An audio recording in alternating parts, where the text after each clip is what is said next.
There is a cartoon that has been sitting inside living rooms, glowing on late-night screens, and quietly weaving its way into the cultural fabric of the last 25 years. Most people think they know everything about it. They know the jokes, they know the voices, they know the cutaways and the chicken fights and the way Peter holds his belly when he laughs. But underneath all of that, underneath the surface that millions of people see every single week, there is a whole other world. A world of close calls, secret origins, bitter rivalries, coded messages hidden inside single frames of animation, and moments that feel less like television and more like something stranger, something almost impossible to explain. So settle in, get comfortable. Let the weight of the day fall away and let's go somewhere quiet together. Let's go behind the screen. Part 1. The Man Behind the Curtain, Seth MacFarlane's Hidden Origin Story. There is a version of history where Family Guy never exists at all. Not because of poor ratings, or a failed pitch, or a network executive who said no on the wrong day. The version of history where Family Guy disappears is a version where its creator never gets the chance to build it. Where the young man who would go on to voice 4 of the show's main characters, write some of its most beloved episodes, and reshape adult animation entirely, simply does not make it out of his 20s with the career intact. But we will get to that part of the story in due time. For now, let's start at the beginning, which turns out to be much earlier and much smaller than most people realize. Seth Woodbury MacFarlane was born on the 26th of October 1973 in Kent, Connecticut, a small, quiet New England town with more farmland than anything else. He was the kind of kid who was drawing before he could really write, filling notebooks with cartoons by the time he was 2 years old. His parents, Anne and Ronald MacFarlane, recognized early on that their son had something unusual going on inside that restless, detail-obsessed mind of his. By the time he was 9 years old, he was publishing a comic strip in his local newspaper called Walter Crouton, a locally published comic strip. At 9, that particular brand of early, almost alarming creative drive carried him through his childhood and straight into the Rhode Island School of Design, one of the most respected art and design institutions in the country. RISD, as it is known to anyone connected to the art world, sits in Providence, Rhode Island, and it attracts the kind of students who have been making things compulsively since childhood and have no real interest in stopping. MacFarlane fit right in. He was studying animation, learning the craft from the ground up, building the technical vocabulary that would later allow him to do things in the recording booth and in the writer's room that most people in the industry still find genuinely remarkable. It was during his time at RISD that MacFarlane made a short animated film called The Life of Larry. This was his senior thesis, the project that the school required of students approaching graduation. Most thesis projects in art school are personal, experimental, sometimes deliberately strange. MacFarlane's was a cartoon about a middle-aged, cheerfully dim-witted man named Larry and his unusually intelligent dog named Steve. If you watch it now, the resemblance to what would later become Peter and Brian Griffin is immediate and unmistakable. The same thick, self-satisfied confidence in the man. The same quiet, observational intelligence in the dog. The same gentle affection between the two of them even when the human is doing something spectacularly stupid. What makes the story interesting is that MacFarlane made a sequel to that same thesis film almost immediately after graduating. He called it Larry and Steve, and it featured the same characters in a new adventure, this time set in a city. He was still developing the voice of the dog, still experimenting with how to make the man funny rather than simply irritating, still finding the emotional warmth that would need to exist underneath all the silliness for the thing to actually work. These 2 short films became his calling card. They were the proof of concept for what his brain could produce, and they ended up in front of exactly the right set of eyes. Hanna-Barbera, the legendary animation studio responsible for The Flintstones, Scooby-Doo, The Jetsons, Yogi Bear, and about 24 other properties that had defined American animated television for decades, hired MacFarlane right out of school. He worked there in the mid-1990s as a writer and storyboard artist, contributing to shows like Johnny Bravo, Cow and Chicken, and Dexter's Laboratory. He was learning the industrial side of animation, understanding how the factory worked, absorbing the rhythms and constraints of producing entertainment at scale. He was 22, 23 years old, doing this work and filing away everything he learned for later. And then, something else happened that almost nobody knows about when they think about Family Guy's origin story. Fox Broadcasting Company came to Hanna-Barbera with an unusual proposal. They wanted to produce short animated segments that would air during sketch comedy breaks on their late-night variety show, Mad TV. Mad TV, for those who came of age too late to remember it, was Fox's answer to Saturday Night Live in the 1990s, a sketch comedy program that aired after the late local news and featured a rotating cast of character comedians. The idea was that animated shorts would give the show texture and variety between the live-action sketches. MacFarlane was selected to develop one of those shorts. He went back to his thesis characters, expanded them, built a world around them, and pitched a 15-minute pilot to Fox in May of 1998. The pilot was polished enough, and the characters were strong enough that what happened next caught everyone off guard. Fox looked at what MacFarlane had made, realized that the Mad TV Shorts concept was thinking too small, scrapped the idea of interstitials entirely, and ordered Family Guy as a full primetime series on the spot. MacFarlane was 24 years old. He had been given what amounts to one of the most significant creative opportunities in the history of adult animation and the budget to match. Fox gave him a reported development deal of around $100,000 to produce the pilot and develop the series, which, for a 24-year-old working in animation in 1998, was a substantial investment of faith. The network was betting that this young man from Connecticut, whose previous credits included storyboarding for a show about two cartoon cows, could produce a primetime animated comedy worthy of their Sunday night lineup. The show that resulted from that bet would debut on the 31st of January 1999, immediately following Super Bowl 33, which the Denver Broncos won over the Atlanta Falcons. The Super Bowl is historically one of the most watched television events in America, meaning that whatever airs immediately after it reaches an audience that is already assembled, already settled in, already pointed at the screen. That first episode of Family Guy pulled in around 22 million viewers. But there is a detail in the origin story that almost never gets told the way it should be. MacFarlane did not just pitch the show to Fox with the intention of running it from a comfortable executive distance. He was the show. He voiced Peter Griffin, the blustering, well-meaning, frequently disastrous patriarch of the family. He voiced Brian, the philosophical, slightly alcoholic, ultimately warm-hearted family dog. He voiced Stewie, the infant supervillain with the impeccable diction and the world domination agenda. He voiced Quagmire. He was in the writer's room arguing over scripts. He was in the animation meetings arguing over character models. He was in the recording booth for every pass on every line read. He was, in every meaningful sense, the engine of the entire enterprise. That kind of total creative investment in a project is rare enough in Hollywood at any age. At 24, it was almost unprecedented. And it is the reason, as we will discuss much later in this story, that when MacFarlane eventually began to step back from the show, something fundamental and perhaps irreplaceable departed with him.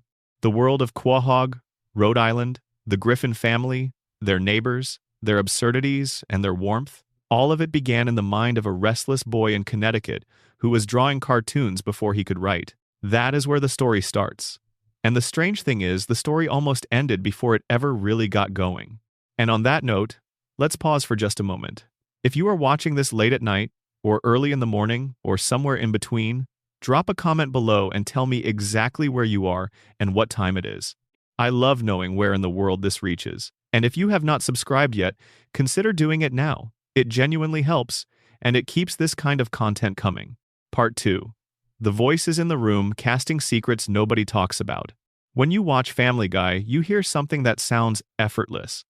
Peter's thick Rhode Island drawl, the way each sentence rolls out of him like he is slightly surprised by his own words. Lois's voice, warm and a little nasal, the sound of someone who is perpetually managing chaos with a smile. Meg's quiet desperation, somehow communicated through a voice that is almost too normal for the family around her. Stewie's refined, theatrical baritone, which sounds for all the world like a tiny British general planning a siege. What you are hearing is the result of a casting process filled with near misses and second choices, a process that went differently than almost anyone involved expected, and one that could have produced an entirely different show had any number of things broken differently. Let's start with Brian. Brian Griffin is, in many ways, the heart of the early show. He is the voice of reason, the one character grounded enough to anchor the chaos around him, the dry wit that makes Peter's stupidity funny rather than simply exhausting. The voice that MacFarlane eventually settled on for Brian is, as he has acknowledged in interviews, essentially his own regular speaking voice. Not a character voice, not an impression. Just the way Seth MacFarlane sounds when he is not performing anyone else. He has said that this was intentional, that Brian was meant to represent a kind of idealized version of himself, someone smarter and more self-aware than Peter, with literary aspirations and a genuine love of conversation and ideas. But here is the thing that almost happened instead. In 1997, during the early development of the show, MacFarlane admitted in a tweet that has since become one of the more delightful pieces of television trivia on the internet that William H. Macy actually auditioned for the role of Brian. William H. Macy, the Academy Award-nominated actor, the man whose work in films like Fargo defined a particular kind of quietly desperate American masculinity, sat down in an audition booth and read for a talking cartoon dog. MacFarlane later said, with the kind of cheerful self-deprecation that makes the story genuinely endearing, that he thought he had made a bad call not casting him. Macy was not unknown to voice work, having voiced a character called Leo Lionheart in the animated series The Lionhearts around the same period. The mind does wander, imagining what a Macy-voiced Brian would have sounded like. A little rougher, perhaps. A little more weathered. The show would have been different. Probably interesting in its own way. But different. Now let's talk about Meg.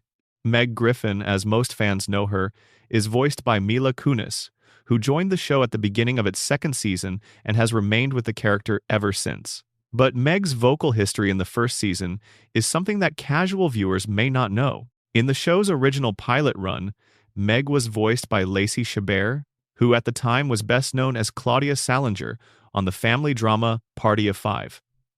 Chabert had a particular warmth in her teenage voice, a quality that suited the early, relatively soft portrayal of Meg before the show began pushing her character toward the edges of what was acceptable.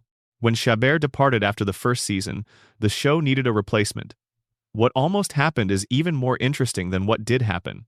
Cree Summer, a voice actress with an extraordinary career, best known to many as the voice of Elmyra from Tiny Toon Adventures, but with credits stretching across virtually every corner of animation, was actually hired to voice Meg. Summer recorded lines. The character in someone's imagination was going to be Summers, and then, for reasons that have never been fully made public, that casting did not move forward. The role ultimately went to Mila Kunis, who was at the time a teenager best known for playing Jackie on That 70s Show. Kunis was reportedly just 14 years old when she first auditioned for the part, and the story goes that when she was asked her age, she answered that she would be 18 on her birthday. She did not specify which birthday. The casting team, either charmed or simply not pressing the point, moved forward. She got the part. Kunis would later say that voicing Meg while her career simultaneously exploded in live-action film and television created a strange kind of public dissonance. People who recognized her on the street would sometimes quote lines from Meg at her, reciting the dismissive catchphrase that the Griffin family directed at Meg across multiple seasons. The character, who was treated as invisible and unwanted inside the show, was following the real actress out into the world. Then there is Lois, whose voice has a backstory as specific and slightly absurd as anything in the show itself. Alex Borstein, who voices Lois Griffin across every season of the show, came to the role through a very particular route. She was at the time a cast member on Mad TV, the very same Fox sketch comedy show that had originally been the intended home for Family Guy's early animated shorts. It was through that connection that she came into contact with the developing world of the Griffins. She auditioned for the role using a voice she had developed for a character she was playing in a live stage production in Los Angeles, a character who was a redheaded mother and whose voice Borstein had based on one of her own cousins from Long Island. The voice was, in her words, slower and lower than what it became. When MacFarlane heard her initial take in the booth, he reportedly told her to make it a little less, in his exact phrasing, annoying, and to speed it up considerably, because otherwise, he suggested, every episode would last 4 hours. Borstein adjusted. What emerged from that adjustment is the voice that has defined Lois Griffin for over 2 decades. The specific cadence of it, the particular way it rises on certain words and flattens on others, all of that came from the creative pressure of that single session, from MacFarlane's direction and Borstein's instinctive response to it. Patrick Warburton, who voices Joe Swanson, was promoted from recurring guest to main cast member as Joe's role in the show grew. Warburton has one of the most recognizable character voices in animation. That particular combination of square-jawed authority and cheerful goodwill, and his presence in the show added something genuinely grounding to the group of friends at the bar. His natural voice is actually quite close to the voice he uses for Joe, meaning that what you hear is largely just Patrick Warburton, pointed slightly toward the heroic and the earnest. And what about Stewie? MacFarlane has been asked about the voice of Stewie in dozens of interviews over the years, and his answer has stayed consistent. In college, he developed an impression of Rex Harrison, specifically Rex Harrison playing Professor Henry Higgins in the 1964 musical film My Fair Lady. Harrison played Higgins as a man of tremendous self-belief, enormous impatience, a slightly theatrical diction, and a fundamental inability to understand why everyone around him could not simply be more like him. These qualities, translated into the body of a 1-year-old with an elaborate plan to take over the planet, became Stewie Griffin. The voice carries in it something theatrical, something just slightly out of time, something that feels like it belongs to a different era of entertainment, and that quality is a direct inheritance from Harrison's Higgins. MacFarlane has also acknowledged that the closeted dimension of Stewie's character draws some of its inspiration from Harrison himself, who was widely understood in Hollywood to have spent much of his life navigating aspects of his identity in private. There is a strange, touching circularity to this. A man whose private complexities inspired a voice, which inspired a character, whose own complexities became one of the most talked about ongoing mysteries in the show's run.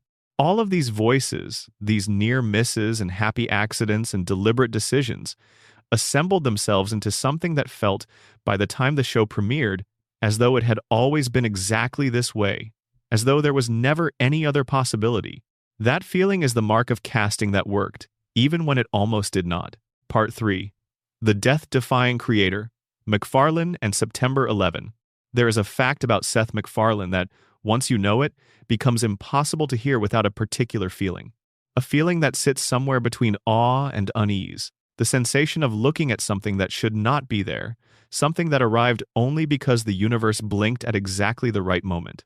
On the morning of the 11th of September 2001, Seth MacFarlane was scheduled to be on a plane. The flight was American Airlines Flight 11, departing from Boston Logan International Airport, bound for Los Angeles. Flight 11 took off at 7:59 in the morning and was hijacked approximately 20 minutes later. At 8:46 in the morning, it struck the North Tower of the World Trade Center in New York City. Everyone on board died. MacFarlane was supposed to be on that plane. He has spoken about what happened in multiple interviews, and the details are specific enough to feel almost surreal in retrospect. The night before the flight, he had been out late and drank more than he should have. He woke up the next morning with a hangover, already behind schedule, already running against the clock. On top of that, his travel agent had given him an incorrect departure time, telling him the flight left at 8:15 when it actually departed at 7:45. MacFarlane arrived at the gate approximately 10 minutes after the plane had already pushed back from the terminal. The flight was gone. He went to the airport lounge to wait for the next available departure and fell asleep. He was woken up about 45 minutes later by the noise of people gathering around television sets. The world had changed while he slept, and the plane he had been scheduled to board was embedded in the side of the North Tower. His assistant, who had received his message about taking a later flight, did not check the message until 20 minutes after the attacks began. For a brief, terrible window of time, there were people who believed Seth MacFarlane had been on Flight 11, people who believed, in those chaotic early minutes, that the creator of Family Guy was among the dead. He was not. He was alive in an airport lounge, slowly becoming aware of what had happened to the world outside. MacFarlane has been asked in several interviews whether this experience changed his outlook on life, whether a near-death encounter of that magnitude rewired something fundamental in how he approaches each day. His answers have been honest and perhaps surprising. He has said that he is not a fatalist, that he does not think the universe arranged for him to miss that flight for some larger purpose, that coincidences happen and this was a coincidence of extraordinary dimensions. He did not emerge from the experience with a religious conversion or a radical shift in priorities. He emerged from it, by his own account, more or less the same person, just acutely aware of how thin the membrane is between ordinary Tuesday and catastrophic Tuesday. What he has acknowledged is that if he had been on that plane, Family Guy probably would not have continued. American Dad would not have been made. The Orville would not have been made. Ted would not have been made. The specific creative vision that all of those projects represent would have been extinguished on a Tuesday morning because of a hangover and a travel agent's mistake. The eerie dimension to this story extends into the show itself. There is a Family Guy episode called Road to Rhode Island that aired in May of 2000, more than a year before September 11, which contained a joke involving Osama bin Laden in an airport. The joke was removed from the original DVD release of that episode in the years following the attacks. Not because anyone claimed the joke was prescient, but because it had become genuinely uncomfortable to watch in the changed context. The original airing of the episode, still visible in some formats, shows a moment that nobody working on the show could have known would carry the weight it eventually did. There was also a Family Guy episode called Back to the Pilot that aired in 2011, 10 years after the attacks, in which Brian and Stewie use Stewie's time machine to travel back to the very first episode of the show. While there, Brian encounters his past self and decides to warn him about September 11, reasoning that he could prevent the attacks. The resulting alternate timeline proves catastrophically worse. America, warned about and having prevented the 9/11 attacks, descends into a second civil war as a result of the political divisions the warning created. Brian and Stewie eventually decide that they must go back and ensure the attacks are allowed to happen as they originally did. The episode ends with the two of them giving each other a high five after successfully ensuring that thousands of people will die, a moment that generated significant controversy both for its subject matter and for the apparent moral nihilism of its conclusion. MacFarlane, who was as close to those events as any entertainer alive, chose to put them in his show not once but repeatedly across the show's history. Whether that represents a kind of processing, a way of holding the enormity of what almost happened to him, or simply the show's characteristic refusal to treat anything as entirely off-limits, is something only he could say with any certainty. What is certain is that the entire arc of his career, and with it the long, strange, complicated, brilliant, occasionally maddening history of Family Guy, exists because of a hangover, a wrong departure time, and 10 minutes. 10 minutes was the difference between the show existing and the show never having a second season. There is something in that which invites quiet contemplation, the enormous fragility of things that seem enormous and permanent. The way the biggest things in culture sometimes balance on the smallest accidents. A missed flight, a lazy morning, a man asleep in an airport lounge while history accelerated outside. Part 4. The Two Deaths: How Cancellations and a Resurrection Changed Television. Family Guy has the distinction of being one of the very few television shows in American broadcast history to be canceled, revived, canceled again, and then revived again to become one of the longest-running animated series ever made. That is not a story that has many parallels, and the mechanics of how it happened are stranger and more interesting than the simple narrative of fans demanded it back would suggest. The first cancellation came in 2000. Fox, which had originally given Family Guy that coveted post-Super Bowl premiere slot in 1999, was not patient with its scheduling. The network moved the show to Thursday nights at 9 p.m. During its second season, placing it in direct competition with Frasier on NBC, which was at the time one of the most critically acclaimed and culturally prominent comedies on network television. Frasier was pulling in somewhere between 15 and 20 million viewers on a typical night. Family Guy could not compete. The ratings dropped. Fox then moved the show to Tuesday nights, where it ran into another wall in the form of ABC's Who Wants to Be a Millionaire? The game show phenomenon that was in the middle of a period of absolute cultural dominance. Again, the ratings dropped. Fox kept shuffling the show from time slot to time slot without ever giving it the stable home that would have allowed an audience to form reliable viewing habits around it. By the end of the third season in 2002, Fox canceled the show. It was the kind of cancellation that everyone in the industry reads as permanent.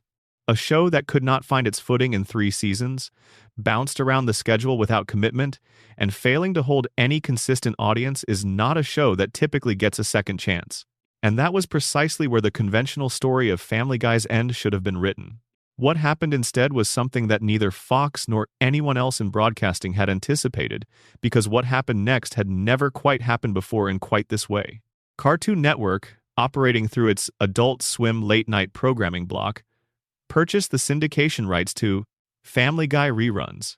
The price was reportedly very low. Nobody expected much from the acquisition. Adult Swim in 2003 was still establishing itself as a destination for a very specific kind of viewer. the late-night, college-aged, counterculture-adjacent audience that was looking for something different from what the major networks were offering. The network experimented with original programming and supplemented it with syndicated acquisitions that fit the aesthetic. Family Guy, edgy and irreverent, and cut into convenient half-hour chunks, seemed like a reasonable fit.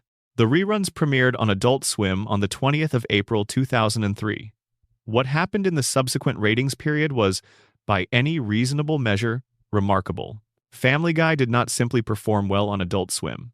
It became the top-rated program on the entire network, averaging around 1.9 million viewers per night in reruns. This was for a show that had already been canceled, airing reruns that most of its eventual audience had never seen during the original broadcast run. The numbers were not just good for Adult Swim, they were good by any cable standard of the era. Almost simultaneously, Fox released the complete first and second seasons of Family Guy on DVD. The DVD sets went on sale the same week the show premiered on Adult Swim, creating a perfect storm of availability. People who discovered the show on Adult Swim could buy the seasons they had missed. People who had watched the show during its original run could own it. The first and second season DVD set sold more than 400,000 copies within a single month of release. By the end of the year, the total had climbed to 2.2 million copies, making it the best-selling television DVD of 2003, exceeded only by the first season of Comedy Central's Chappelle's Show. These numbers meant something that had never quite been demonstrated before in television. They meant that a show could die on broadcast and still find, or build, or consolidate an audience through secondary channels. They meant that a network's cancellation was not necessarily the final verdict on whether a show had a future. And they meant that Fox, which was watching all of this happen while technically owning the property, had made an error of judgment in letting the show go. Fox took the data seriously. On the 20th of May 2004, 2 years after Family Guy was canceled, the network ordered 35 new episodes of the show. Family Guy became, as it has often been described since, the first television series in history to be revived from cancellation based primarily on DVD sales and rerun ratings, rather than on any traditional measure of broadcast performance. The fourth season premiered on the 1st of May 2005, drawing 11.85 million viewers. The audience that had built itself through Adult Swim and DVD boxes showed up on Fox in enormous numbers, and the show that had twice been abandoned found itself in the middle of what felt, at the time, like one of the great second acts in television history. There is a dimension to this story that gets overlooked in the simple triumph narrative. MacFarlane himself acknowledged, in multiple subsequent interviews, that the 3 years between the show's cancellation and its revival had real creative costs. Writers moved on. The team that had assembled around the show's first 3 seasons scattered to other projects, other shows, other careers. When production ramped back up for the 4th season, MacFarlane noted that one of the consistent consequences of the show's repeated interruptions was that they were always having to rebuild and restaff the writing room. New writers bring new sensibilities. New sensibilities shift the tone. The show that came back in 2005 was made by people who loved what Family Guy had been. But the specific alchemy of the people who had originally built it was gone, replaced by something adjacent to it but not identical. This is the kind of loss that is almost impossible to measure in real time. You cannot know, watching Season 4 air in 2005, that the writing room has changed in ways that will matter in Season 10 or Season 15. You cannot know that the DNA of the show is subtly different, that the cells have divided in slightly altered patterns. You only know years later, looking back, that something feels different. Something feels like the show you remember, but viewed through slightly smudged glass. The revival was real. The audience was real. The celebration was earned. And so was the loss that came with it, even if that loss only became visible with time. Part 5. The characters no one warned you about secret inspirations behind the Griffin family. The characters in Family Guy feel, when they are working well, like people you know, not like people who exist in some elevated realm of television craft, but like slightly exaggerated versions of actual human beings, people whose particular combinations of weakness and warmth and absurdity feel drawn from life because they were, in fact, drawn from life. The story of Peter Griffin begins with a man named Paul Timmons. Paul Timmons worked as a security guard at the Rhode Island School of Design during the years Seth MacFarlane was a student there. MacFarlane has described Timmons in interviews as someone with a very specific quality that lodged in his memory. A thick Rhode Island accent, McFarlane recalled, that produced everything at full volume with absolutely no self-editing whatsoever. What you thought, you said. What you felt, you expressed. The filter that most adults develop between their internal experience and their external presentation was, in Timmons's case, apparently very thin, or possibly non-existent. McFarlane would stop by Timmons's office regularly, have conversations with him, observe him, absorb him, and somewhere in the process of developing Peter Griffin, that specific quality, that loud, unguarded, socially unaware delivery of everything at maximum volume, became Peter's defining characteristic. Timmons would later be interviewed by a local New England television station after the connection was made public. He was entirely good-natured about it. He acknowledged being visually similar to Peter, noted that the character was an idiot, expressed pride in the whole arrangement. The man who inspired one of the most recognizable faces in animated television turned out to be a cheerful security guard who had no idea he was being studied. But Peter's voice and Peter's presence were only partially Timmons. The other part was Larry, the character from McFarlane's thesis film, who was himself a kind of composite of the bumbling American everyman that McFarlane had been thinking about since before he arrived at RISD. Larry became Peter, Steve became Brian, and the specific flavoring of Timmons became the audio signature that made Peter sound like no one else on television. Brian's inspirations are perhaps the most personally revealing of any character in the show. McFarlane has spoken about the fact that Brian's voice is simply his own, not an impression, not a character creation, but his own speaking voice, used directly. This means that Brian, on some fundamental level, is McFarlane talking.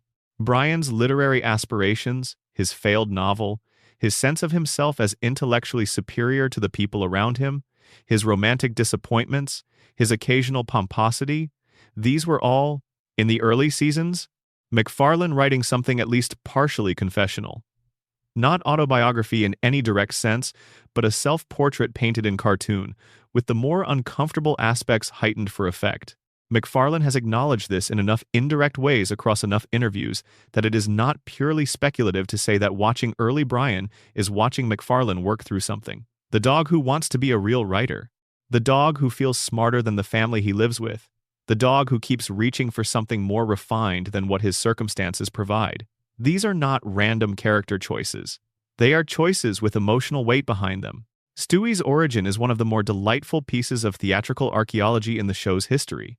While McFarlane was a student at RISD, he told host Bill Maher in a 2010 interview, he developed an impression of Rex Harrison in My Fair Lady, specifically as a way of entertaining women at parties. Harrison's Henry Higgins was fussy, demanding, magnificent in his self-certainty, and dismissive of everyone around him in a way that was more theatrical than cruel. McFarlane found something in that voice and in that persona that was, in his word, ridiculous and therefore funny. The impression eventually became the voice of Stewie Griffin, translated from a passive-aggressive linguistics professor into a murderous infant with a laser gun and a time machine. Harrison, as McFarlane has noted in other interviews, was also, like Stewie in his later characterization, someone navigating aspects of his identity in private during a period when private navigation was essentially required. The line from Harrison's Higgins to Stewie's specific combination of grandeur and complexity is not a straight one, but it runs through McFarlane's college apartment and the impression he was doing to entertain people, and it produced one of the genuinely original character voices in the history of animated television. Lois Griffin's voice, as we have already discussed, came from Alex Borstein's cousin from Long Island. But Lois, as a character, draws on something broader. She represents a very specific kind of American optimism, the woman who married the chaos and decided to manage it rather than escape it, who finds in her family's dysfunction a kind of calling. She is warmer and more grounded than almost any other adult in the show's world, and she functions as the audience's anchor in the early seasons, the character whose patience and reasonableness make the more extreme behavior of everyone around her both legible and funny. And Quagmire? Quagmire's voice is a McFarlane creation built around a specific type of 1950s lounge culture. McFarlane has spoken about looking at the kind of performative, almost theatrical masculinity that existed in entertainment during the post-war period, the Frank Sinatra and Dean Martin cocktail hour version of what it meant to be attractive and charming, and then pushing it past the point where it becomes genuinely strange. The result is a character who genuinely believes he is smooth, who has the absolute confidence of someone who has never been told clearly enough that the era he is performing belongs to a different century. Quagmire became one of the show's most reliably funny characters precisely because the gap between his self-image and the reality around him is so enormous. These are real people and real impressions and real personal reflections. The show looks, from the outside, like a cartoon. From the inside, it is something more specific and more human than that. Part 6. The writer's room inside the factory that builds the jokes. Most viewers experience Family Guy as something spontaneous, as though the cutaways and the gags and the long, strange tangents just appeared, fully formed, the natural product of chaotic creative minds. The reality of how the show actually gets made is almost the opposite of spontaneous. It is methodical, collaborative, and surprisingly deliberate. A process that begins with people pitching ideas in a room and ends, roughly a year later, with a finished episode on screen. The first stage is the writer's room, which functions the way most television comedy writing rooms function, but with the specific energy of a group of people who are largely trying to make each other laugh rather than imagining any particular external audience. A staff writer pitches an episode concept. The concept gets discussed, modified, occasionally torn apart and rebuilt from different materials. The cutaway gags are pitched separately. A writer might stand up and suggest the setup line, and then offer 2 or 3 possible cutaways for that line, and the room votes, through laughter and silence, on which one belongs. MacFarlane has described the table reads as crucial to the process. Every episode, once it reaches script form, is read aloud by the full cast in a room that also includes people from outside the usual production circle, recruited specifically to provide what MacFarlane's longtime showrunner, Steve Callahan, called a freshness and more objective perspective. The goal is to identify what is landing and what is not before the show. Commits the joke to animation, which is the expensive and time-consuming part of the operation. If a cutaway gets silence at the table read, it gets reconsidered. If a punchline gets a genuine laugh from someone who is hearing it for the first time, it stays. This process is more rigorous than the show's reputation for randomness might suggest. The manatees pushing idea balls caricature that South Park offered in 2006 was funny and perhaps pointed, but it was not accurate to the mechanism. The cutaways that appear random from the outside were specifically chosen from a set of pitched alternatives. The randomness is curated. The chaos is edited. Once the script is locked, it goes into storyboarding. Storyboard artists work closely with the episode's director to visualize each scene, each cutaway, and each physical gag in sequential panels. A kind of rough graphic novel of the episode that the animators will later use as their blueprint. The storyboards are a stage where timing decisions get made before a single frame of animation is produced. How long does a cutaway run? How many beats does a physical gag need? How slowly does a character's head turn before the punchline? These questions are answered in storyboards, and the answers have real consequences for whether the finished product is funny. The voice recording happens separately from the animation, with each actor recording their lines individually in a booth rather than together in an ensemble. This is standard for animation production, but creates a specific challenge. Actors cannot play off each other in real time, cannot adjust their timing based on what someone else just did, cannot make the spontaneous micro-adjustments that live performance actors make continuously. Everything has to be contained within the actor's own performance, informed by the director's notes and the script's stage directions, but ultimately relying on the actor's ability to animate the line without any corresponding physical performance to react to. MacFarlane records all 4 of his principal characters separately. In a single session, he might go from Peter's blundering, good-natured stupidity to Stewie's elaborate theatrical malice to Brian's dry, measured intelligence to Quagmire's relentless social performance. The range required is genuinely extraordinary. He has talked about the physical and mental transition required to move from one character to another, about the way each voice comes from a different place in the body and requires a different mental state. Peter's voice comes from a broader, more chest-forward place. Brian is closer to his natural voice and requires less physical adjustment. Stewie demands something theatrical and slightly elevated. The performances exist on top of each other in his body throughout a recording session, each one ready to be accessed when needed.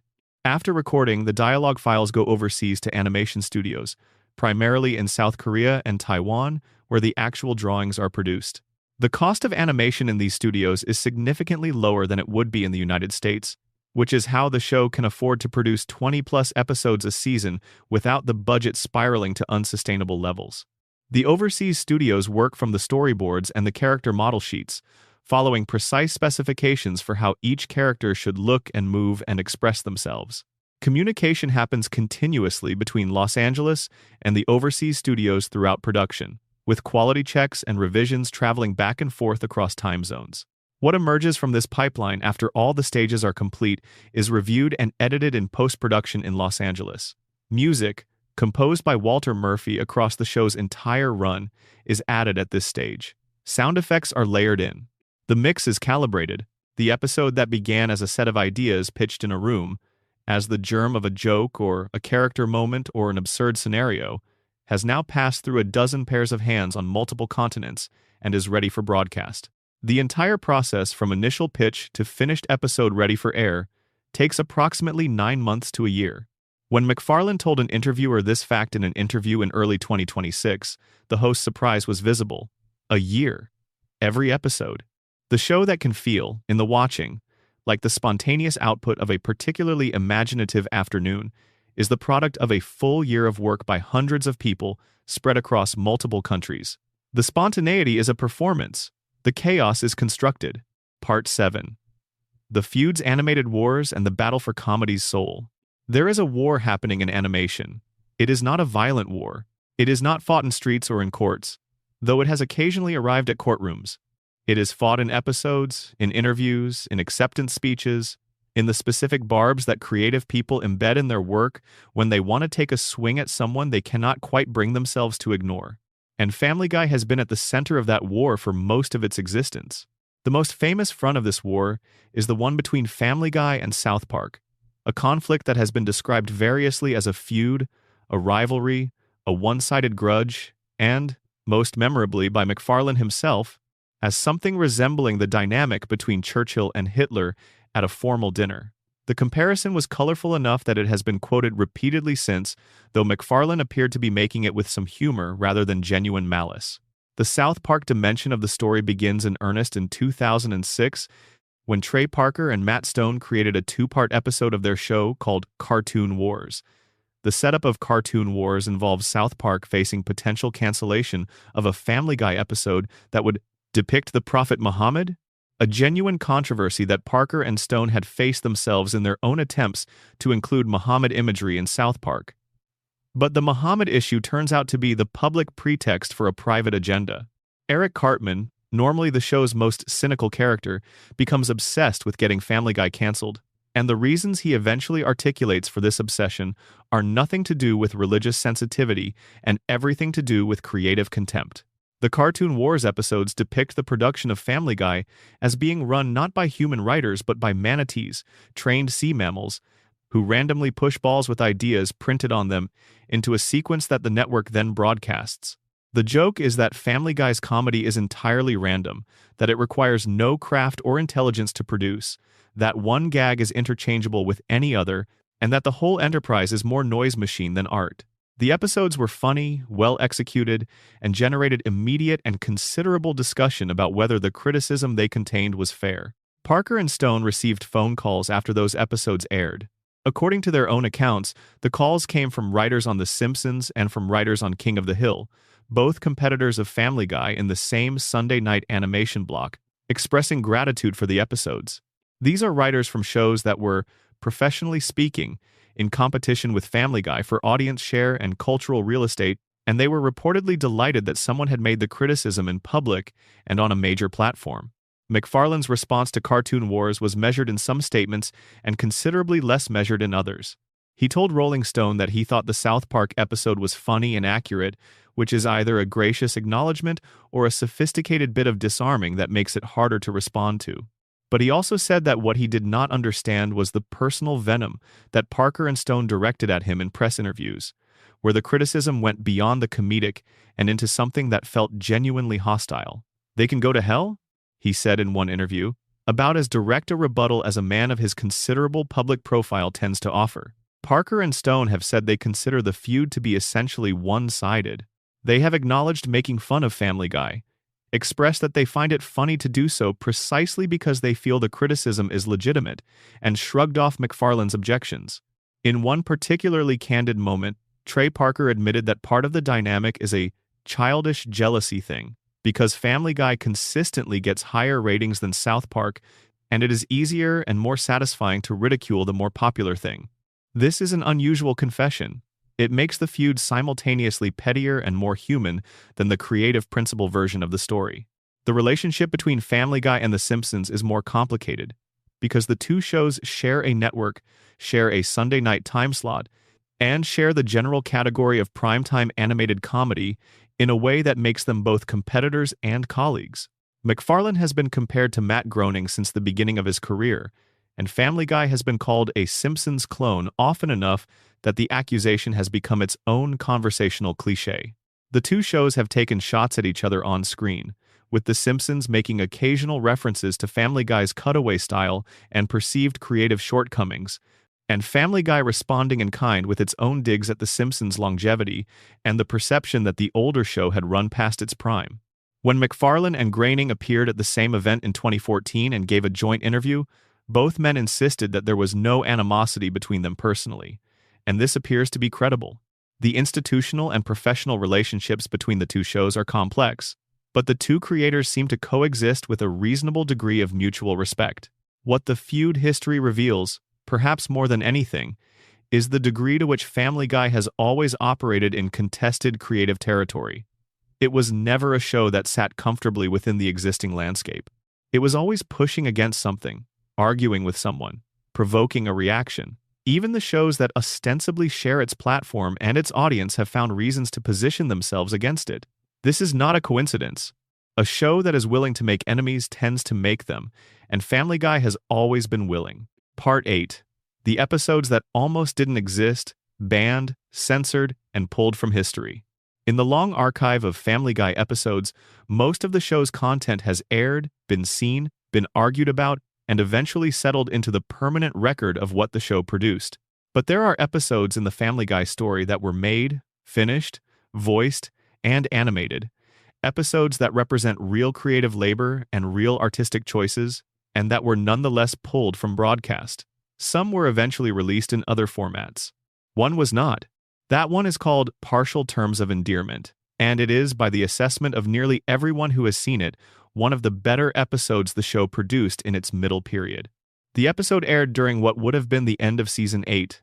It was written by Danny Smith, a longtime writer on the show who has been part of the Family Guy team since the earliest seasons. The premise involves Lois agreeing to serve as a surrogate mother for a pair of her college friends who cannot have children naturally. Midway through the episode, the couple dies in a car accident, leaving Lois in the position of carrying a child that no one will claim if she does not. The episode's core question becomes whether Lois will continue the pregnancy or have an abortion, and it presents that question with a seriousness and a balance that surprised many of the viewers who eventually saw it through other means. MacFarlane has described the writing process for this episode in some detail. The writers referenced Carl Sagan's essay on abortion from his book Billions and Billions, which approaches the question through the framework of scientific ethics rather than political allegory, and used that framing to give the episode intellectual ballast. The pitch went to Fox. The network agreed to let the episode be made, and then, when it was finished, they declined to air it. Fox's explanation was essentially commercial rather than moral. A network executive explained that the subject matter, regardless of how well it was handled, was going to be disruptive. It was going to create controversy that would deter advertisers. It was going to make people uncomfortable in ways that could hurt the network's relationship with its audience. And it was simply not worth it, no matter the quality of the finished product. MacFarlane was openly critical of this decision and has remained so. He described the episode as one that handled its subject matter deftly and that deserved to be seen. He expressed frustration with what he characterized as Fox's tendency to agree to creative risks during development and then back away from them when the finished product arrived. The episode was announced publicly as something that would not air at San Diego Comic-Con in 2009, an unusual move that effectively turned its existence and its prohibition into news. Fox then went further. They asked Adult Swim, which was still carrying Family Guy in syndication, not to air the episode either.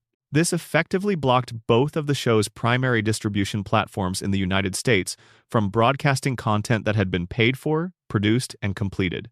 The episode was released on the Season 8 DVD set in the United Kingdom but was excluded from the American release. It was not made available on Hulu for streaming. For years, the only way to see partial terms of endearment as an American viewer was to obtain the British DVD release. This is the only episode in Family Guy's long history to have been banned outright from American broadcast, which makes it a genuinely unusual artifact. The show has produced plenty of content that generated complaints, drew FCC petitions, and created public controversy. But this is the one episode where the network itself made the preemptive decision that the conversation was not worth having. The censorship history of the show extends well beyond this single episode, though this is the most dramatic example. Early in the show's run, an episode called When You Wish Upon a Weinstein, built around Peter's desire to have a Jewish friend because he associates Jewishness with financial competence, was originally intended to air in 2000, but was held by Fox for more than 3 years, due to concerns that its content could be construed as anti-Semitic. It eventually aired on Adult Swim in 2003 and on Fox in 2004, 4 years after it was produced. The episode's story also involves a lawsuit. The show used a song parody of When You Wish Upon a Star, the famous song from the 1940 Disney film Pinocchio, in a way that the song's publisher challenged legally. The case made its way through the courts and was ultimately decided in Family Guy's favor in 2009 on fair use grounds. But the legal fight was an additional complication in the episode's long journey from production to broadcast. Beyond these high-profile cases, the show has operated under a continuous process of content negotiation with Fox's Standards and Practices Department. Profanity on broadcast is bleeped. Certain visual gags have been cut from original airings and restored for DVD releases. The relationship between what the show creates and what actually reaches a Sunday night Fox audience has always involved a layer of institutional filtering that the creative team has sometimes worked around and sometimes been stopped by. The version of Family Guy that exists on DVD is, in many cases, different from the version that aired on broadcast television. The uncensored DVDs for the first several seasons restore material that was cut or altered for the original airings. Starting with Season 18, fully uncensored DVD releases were discontinued, meaning that certain content from that period exists only in its broadcast form. Even the show's archive, its permanent record, is not a single thing. It is layered and contingent, a product of ongoing negotiation between creative ambition and institutional constraint. Part 9. The predictions that came true. Family Guy's eerie crystal ball. Every long-running show, if it runs long enough, will produce moments that seem, in retrospect, like prediction. The Simpsons has become famous for this. Family Guy has its own list, and some of the entries on that list are genuinely difficult to explain with any comfortable recourse to coincidence. The most unsettling is the Kevin Spacey joke. In a 2005 episode, Stewie Griffin is seen running through a department store screaming, in a state of distress, that he has just escaped from Kevin Spacey's basement. The joke lands at the intersection of celebrity absurdity and suburban panic, the kind of gag that the show favored during this period. At the time it aired, there was nothing in the public record about Kevin Spacey that would have given the joke its current weight. Spacey was at that point one of the most admired actors in Hollywood, with 2 Academy Awards to his name and a reputation built on performances of considerable craft and intelligence. In October 2017, more than 12 years after that episode aired, Anthony Rapp told BuzzFeed News that in 1986, when Rapp was 14 years old and working on Broadway, Spacey had made unwanted sexual advances toward him.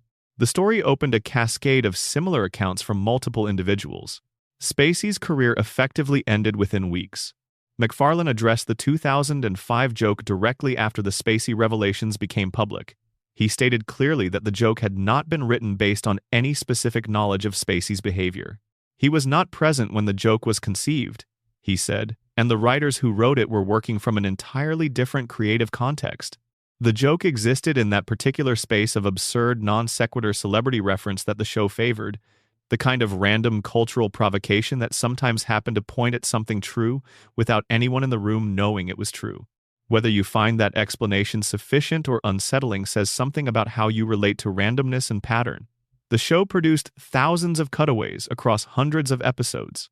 Some percentage of those cutaways, purely by statistical probability, will eventually correspond to real events that occur after they air. The larger the show's output, the more opportunities for these correspondences to appear. This is a reasonable analytical frame. It does not, however, make the specific Spacey joke feel less strange when you watch it in 2025. The Robin Williams coincidence is different in character but equally difficult to sit comfortably with. An episode called Family Guy Viewer Mail 2 includes a segment in which Peter is given the power to transform anyone he touches into Robin Williams. The episode, in its original broadcast form in the United Kingdom, aired on the 12th of August 2014 on the BBC Three network. Shortly after the episode's broadcast concluded, news broke that Robin Williams had died. The cause was reported as suicide. The character who appeared in the episode was, in the British broadcast, essentially dying for comic effect in a show that aired on the same evening that he died in reality. The coincidence was noted immediately and generated considerable commentary. It is the kind of alignment that resists easy categorization. It is not prediction in any meaningful sense. The episode had been produced months before it aired. The creative team could not have known, but the timing created something that felt, to many people who were watching that night and learning the news simultaneously, like an encounter with something stranger than coincidence, even though the rational explanation is simply that the episode happened to air on a terrible day. There are smaller, quieter examples scattered throughout the show's history. An episode aired in 2007 predicted certain dimensions of the Osama bin Laden situation in ways that were noticed only after the 2011 events in Pakistan. An early episode included visual details and newspaper headlines that seemed to anticipate specific later news stories. The internet, which is very good at this kind of retrospective pattern matching, has cataloged these moments extensively. What they collectively suggest is not that the show has access to the future, but that a show willing to make jokes about almost anything, running for 25 years across thousands of gags, will periodically and unavoidably point its comedy at real things that turn out to be real in ways the comedy did not intend. The archive is large enough that the intersections are not just possible but inevitable. Family Guy just happens to have been making those intersections visible longer than almost any comparable show. Part 10. The Hidden World Inside the Show, Easter Eggs and Secret Messages. There is a level of Family Guy that only the most attentive viewers have ever seen. Not the jokes, not the cutaways, not the main narrative, but the layer underneath all of that, the coded messages and self-referential gestures and hidden tributes that the show's writers and animators have been embedding in the background of episodes for the entirety of the show's run. Some of these are purely playful, others are surprisingly specific. A few of them are so well hidden that they were only discovered by viewers pausing their DVDs frame by frame, examining newspaper headlines and background signs and crowd scenes with the same attention that a cryptographer brings to an intercepted message.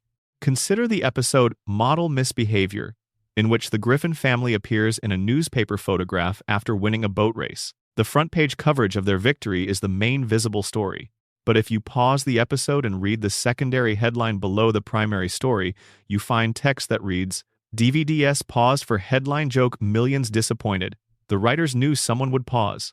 They left a note for whoever did. It is the show talking directly to a specific kind of viewer, acknowledging the behavior and rewarding it with a joke that can only be experienced through that behavior. The show has made a habit of embedding the names of real members of the production team as characters within the fictional world.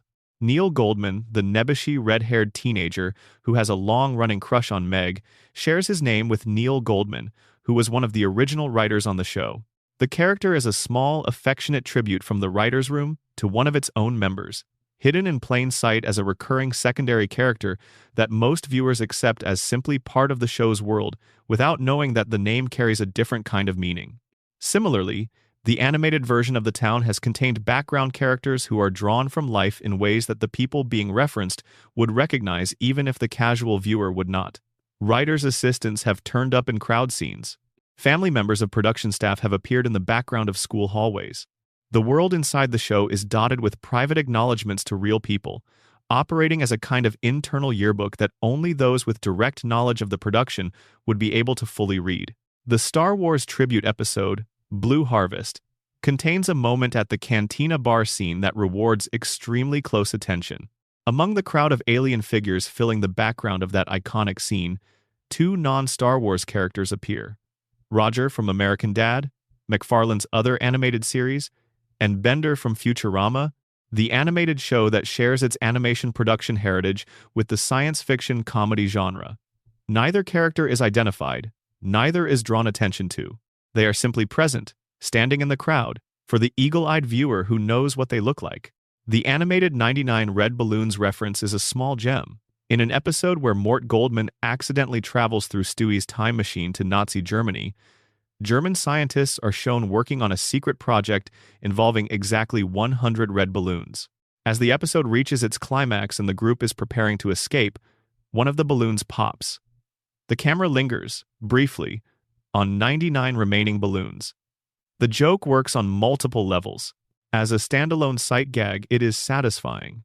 As a reference to the 1983 German anti-war song 99 Luftballons by the singer Nina, a song whose central premise involves 99 balloons triggering a geopolitical crisis, it becomes something layered and precise. The writers were not just making a visual joke. They were making a musical and historical reference using only a number and a visual pun, trusting that the right viewer would make the connection. In Brian Does Hollywood, a scene involves Ron Jeremy presenting an award at an adult film industry ceremony. The nominees for Best Original Score in an Adult Film include Ron Jones and Walter Murphy, who are the actual composers who wrote music for Family Guy's early and ongoing seasons, respectively. They are also, according to the joke, making films for the adult film industry. The nominees are real people. The category is fictional. The joke exists in the overlap, a tribute that is also a gag, acknowledgement dressed as absurdity. There is also the matter of the message hidden upside down. In one episode, an action sequence ends with a character rushing away from the scene. As they exit the frame, the camera catches a section of wall in the background that contains text. The text is written upside down. It reads, "If you can read this, your TV is upside down." The message exists in a single frame of background art, visible for less than a second of screen time, readable only to someone who pauses the episode and flips their viewing screen or rotates the image. The animators who drew it were doing so with the full knowledge that it would be almost impossible to notice, that the specific person who found it would have to be both unusually observant and willing to perform a mild physical inconvenience to read the reward. The joke is entirely for that person. Everyone else just sees a wall. The composer in-joke has recurred in different forms throughout the series. The actual music of the show, primarily Walter Murphy's orchestral scores, carries its own layer of reference and tribute that the average viewer hears as background texture. Murphy composed the famous theme music that opens every episode, a piece of big band orchestral writing that manages to be both immediately recognizable and genuinely well-crafted. His work throughout the show's run has received significantly less attention than the dialogue and the cutaways, but it represents an enormous creative contribution, one that the writers have acknowledged by hiding his name in episode content and allowing the music to carry jokes of its own. These Easter eggs collectively create something interesting about the show's relationship with its most dedicated viewers. Family Guy has always had a specific kind of fan, the person who watches repeatedly, who rewinds, who notices things. The show has, in return, left things for that person to notice. The hidden messages are not random. They are addressed to a specific imagined viewer who is paying close enough attention to receive them. They are, in a sense, a private correspondence between the production team and the audience they value most. Part 11. The Death of Brian and the Business of Staying Alive, How a Show Reckons with Its Own Mortality. On the 24th of November, 2013, something happened on Family Guy that a large number of people treated as real news. Brian Griffin, the white Labrador retriever who had been a main character since the show's first episode in 1999, was hit by a car in the episode Life of Brian. He was brought to a veterinary clinic by the Griffin family. His injuries were declared fatal. The family gathered around him. He expressed his love for them. He died. The response was genuinely extraordinary in scale. The death trended on social media for days. A Facebook memorial page for Brian Griffin accumulated more than 120,000 followers within hours of the episode airing.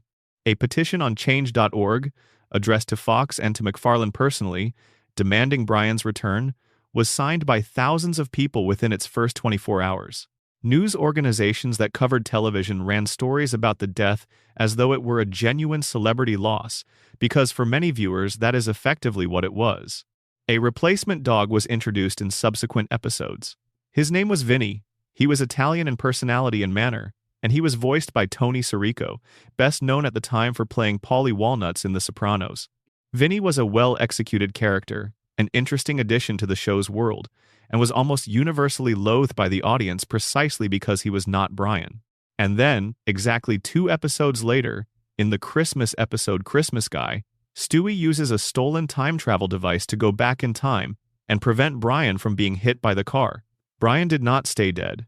The entire story arc, the death, the grief, the new dog, all of it, was reversed within a month of the episode airing. The fan community's response to this reversal was complicated in ways that are interesting to trace. A portion of the audience was simply relieved. Brian was back. The emotional investment they had made in the character could continue. Another portion of the audience felt something more like betrayal. The show had generated genuine grief, had constructed an event that asked viewers to engage emotionally with a real loss, and had then revealed that the loss was not real in any lasting sense. It was a maneuver designed to generate reaction, and the reaction had been generated, and now the maneuver was being undone. Critics at the time were largely unkind to the whole episode. The word that appeared most often in reviews was stunt. A rating stunt? A publicity stunt? A stunt designed to create conversation and viewership during a sweeps period when networks are trying to generate the kind of numbers that determine advertising rates for the following season. The implication was that Brian's death was never about the story. It was about the metric, and the reversal confirmed this, because a death that serves the story stays dead. MacFarlane and the producers did not fully confirm or deny this characterization. The official line was that the plan had always included the reversal, that the story was designed as a temporary arc, and that Stewie's rescue of Brian was the emotionally satisfying conclusion that the writers had intended from the beginning.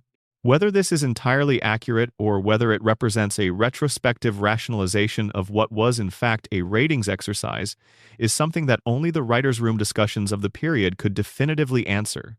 What the Brian death story illuminates is a structural reality about a show that has been running for 25 years and intends to keep running. The challenge of sustaining audience engagement across that kind of duration is immense. The audience knows the characters. The audience knows the show's rhythms. Surprise is increasingly difficult to manufacture. The tools available for creating surprise in a long-running show become progressively more extreme as the standard surprises are exhausted. Killing a main character is one of the most extreme tools available. It works the first time, because the audience does not know whether the show will follow through. Once the death is reversed, the tool's potency is diminished. The next time a character seems to be in mortal danger, a portion of the audience will hold their reaction in reserve, waiting to see if it is real. The show traded the genuine long-term power of that storytelling tool for a short-term ratings gain, which is the kind of exchange that shows make when they are thinking more about next week's numbers than about the decade of storytelling that lies ahead. The ratings history of the show during this same period is its own story. Family Guy premiered to around 22 million viewers after the Super Bowl in 1999. When it came back in 2005 for its 4th season, it pulled in nearly 12 million on its first night back. By season 13, around 2014 to 2015, the average viewership had fallen to approximately 5.86 million. By season 20, the show was averaging just 1.31 million viewers, with a 0.45 rating in the adult demographic that advertisers pay attention to most.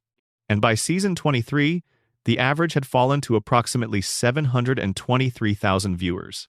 Think about that arc, from 22 million to 723,000. A show that was once watched by nearly 1 in every 15 Americans is now watched by fewer people than live in a mid-sized American city. And yet, the show has continued. In January 2023, Fox renewed Family Guy for its 22nd and 23rd seasons. In April 2025, a deal was announced that secured the show through season 27, taking it all the way to the 2028 to 2029 television season, which would coincide with the show's 30th anniversary. The economics are what make this possible. Animated shows are significantly cheaper to produce than live-action shows because they do not require physical sets or large on-screen casts receiving their physical presence compensation or location shooting. or the infrastructure that live production requires. The animation is done overseas at cost points far below what American production would require. The voice actors record in a booth. The whole operation is leaner than almost any comparable live-action property would be. When you factor in the revenue generated by reruns on cable, streaming royalties from Hulu, merchandise licensing, and the global syndication market, a show does not need to attract 7 million viewers on a Wednesday night to remain financially viable. Family Guy continues to exist not because it is doing what it once did, but because the cumulative value of 25 years of content means that the show has become a kind of library, a permanent inventory of material that generates revenue continuously through channels that did not exist when the show premiered. MacFarlane himself acknowledged in a 2024 interview that he sees the show's continued existence partly in terms of financial utility, noting that the income it generates helps fund environmental conservation work that he cares about. This is a perfectly reasonable position. It is also a very different relationship with a creative work than the one that produced the first 3 seasons, when MacFarlane was 24 years old and pouring everything he had into building something he believed in, with the kind of totality that only youth and vision and genuine creative hunger can produce. In April 2025, Family Guy was also moved back to Sunday nights on Fox as part of the new animation domination block, reversing the Wednesday night placement that had characterized its previous season. The show's schedule continues to shift, as it always has, a reflection of the ongoing negotiation between what the network hopes to get from it and what the audience is willing to give. The show that premiered to 22 million people following the Super Bowl, that died twice and came back from the dead twice, that generated some of the most genuinely influential animated comedy of the last quarter century, is still being made. It is not the same show it was. No show is the same show it was when it started. What it is, at this point, is something more complicated than either failure or success. A cultural institution that has outlasted the conditions that created it, sustained by its own accumulated weight and by the business realities of a media landscape that has very little incentive to let anything go. The secrets we have explored tonight, the hangover that saved a life, the security guard whose voice became a cartoon, the flight that did not carry its passenger into history, the banned episode that got more famous for being banned than it would have been for airing, the writers hiding jokes in single frames for someone to find 20 years later, all of these are not separate from each other. They are all threads of the same larger thing, a story about what it means to make something, to put it into the world, to have it take on a life that you cannot fully control or predict or protect. Seth MacFarlane made a cartoon because he was passionate about cartoons and about the particular cast of characters he had been developing since he was 20 years old. What happened after that belonged to everyone who ever watched it, everyone who mourned Brian's death, everyone who found the upside-down message, everyone who noticed the 99th balloon pop. It belonged to the Adult Swim viewers who made the DVDs bestsellers and brought the show back from cancellation. It belonged to the writers who hid their names in the background of scenes. It belonged in some strange way even to the security guard in Providence who talked too loud and too freely and had no idea what was being stored away inside a young student's memory. The show is still going. The secrets are still being made. And somewhere out there, in an episode that has not been written yet, someone is hiding something for you to find. Thank you so much for spending this time with me. If this kept you company through the night, or helped you drift off somewhere peaceful, that is exactly what it was meant to do. Leave a like if you enjoyed it, and subscribe if you want more of this. The channel is growing slowly and honestly, and every single subscriber means something real. I will see you in the next one. Part 12. The Real People Inside the Cartoon. A deeper look at the inspirations. The world of Quahog, Rhode Island, is populated by characters who feel lived in a way that purely invented characters sometimes do not. There is a specificity to how Peter talks, how Lois moves through a conversation, how Brian pauses before making a point, that suggests the people building these characters had very particular templates in mind. Some of those templates, as we have already discussed, are real people. But the depth of the inspiration goes further than the commonly told version of the story suggests. Paul Timmons, the RISD security guard who inspired Peter's voice and physical presence, gave a detailed interview to a Rhode Island local news organization in 2013, after the connection between him and the character became more publicly known.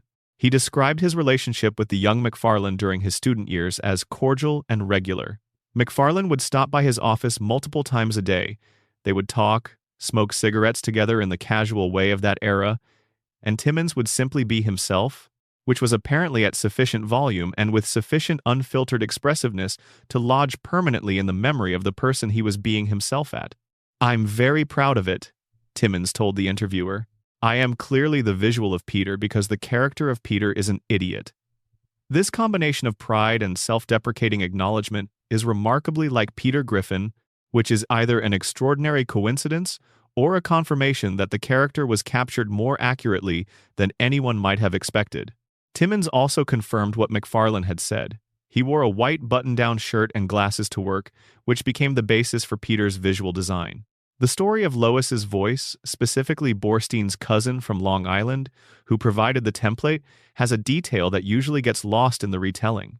Borstein was performing in a live stage production in Los Angeles when she encountered McFarlane through the connections that linked Family Guy's development to Mad TV. She was playing a character who was a redheaded mother, and the voice she was using for that stage character was already developed, already consistent, already ready to be demonstrated. The connection happened to catch her at a moment when the voice was already prepared, rather than requiring her to develop something new from scratch. The show's original Lois voice was borrowed from a stage performance, which was borrowed from a cousin, which was slowed down and lowered initially, and then sped back up and lightened by McFarlane's direction. It passed through 3 stages of transformation between the original human being in Long Island and the character that would eventually be heard by hundreds of millions of people. Seth MacFarlane's own relationship with Brian Griffin's voice being his own natural voice carries an implication that the show gradually made more explicit rather than less. In the early seasons, Brian's function as the audience's identification point, the character you are supposed to see yourself in, is partly a function of his voice sounding like the voice of someone who is not performing, someone who is simply talking. This is a subtle but real distinction in voice acting. When you hear a voice that sounds unperformed, it registers differently than a voice that sounds consciously created. Brian sounds unperformed because the voice is McFarlane's own, and this quality contributes to the character's early believability and emotional accessibility.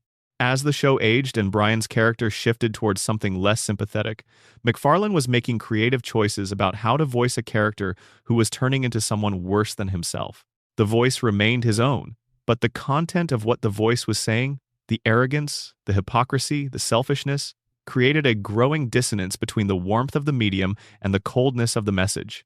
This dissonance became, for many viewers, one of the most uncomfortable things about watching later Brian storylines. The voice still sounds like someone you trust, but the behavior of the character has moved far away from the qualities that made that trust make sense. Part 13. The Writer's Room in Full, the Human Architecture of Making Jokes.